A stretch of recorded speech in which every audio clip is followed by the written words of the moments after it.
Chapter 6 The Prince of Slytherin. It was a Sunday afternoon. After some careful consideration, Harry pulled himself from his bed to find he was still there. He then turned around to see that Snape was still in front of him in his robes, dressed in black. The only thing that he had on at that point was an old black robe that he hadn't washed for the past few days, which was a bit of a shame to say the least, since it was only the day before Draco's trial. As soon as Harry walked up to Snape and turned around, Snape was gone as well, with no explanation of how this happened.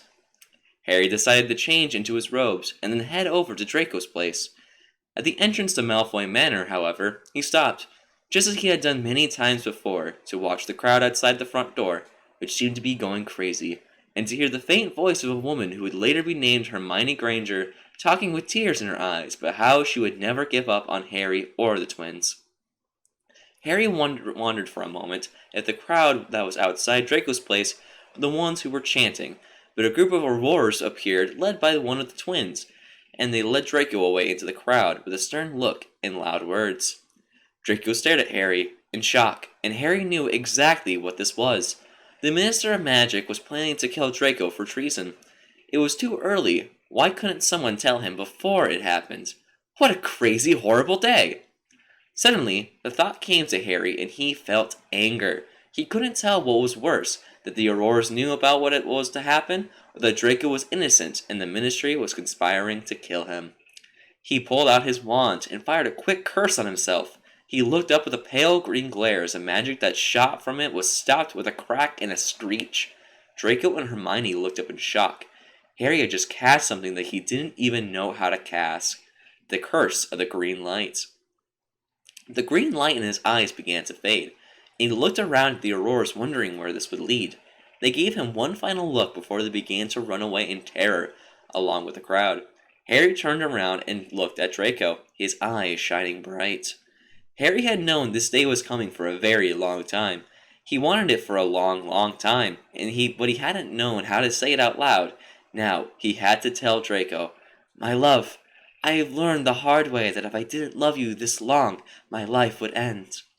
Draco stared at him, as if he had spoken the words for him, and then he took a deep breath and said, "I love you." And Harry felt Draco's fingers on his back begin to warm, as if someone had knelt beside him. Draco gave him one last kiss and then ran off into the night. And with that, Harry sealed the magical bond of love between him and Draco Malfoy, and Harry closed his eyes and cried with a mixture of relief and sadness. He then remembered what he had said the night he had been born in the Ministry. If I didn't love Draco Malfoy, Draco would never have known how to love me.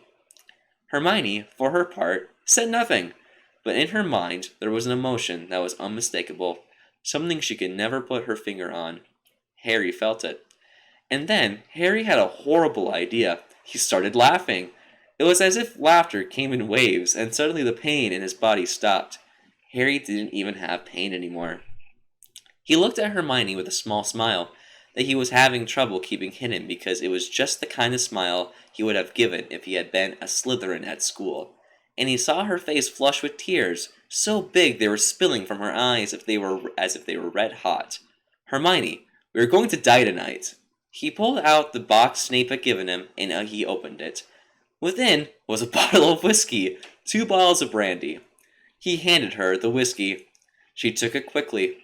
"I know," she smiled again, though she looked slightly disappointed. "But we can't let your death end without a proper funeral." And now she was smiling back at him. At that moment the sun was shining through the trees, and Harry looked to see the lake, and saw there had been a small boat floating in it. It seemed to be a pretty good boat, but it was covered in the most magnificent foliage, almost like a forest. He could have picked it out at any time. Harry had always wanted to be a forest ranger, so this would be his chance. He shared a drink with Hermione, and she looked at the lake as if it were very familiar. Hermione gazed out for a long time, as if searching for the key to the boat. "We must not tell the little prince our death is imminent," she said sternly, "because he would want to kill me himself." Then she hugged her best friend so hard she almost broke his neck.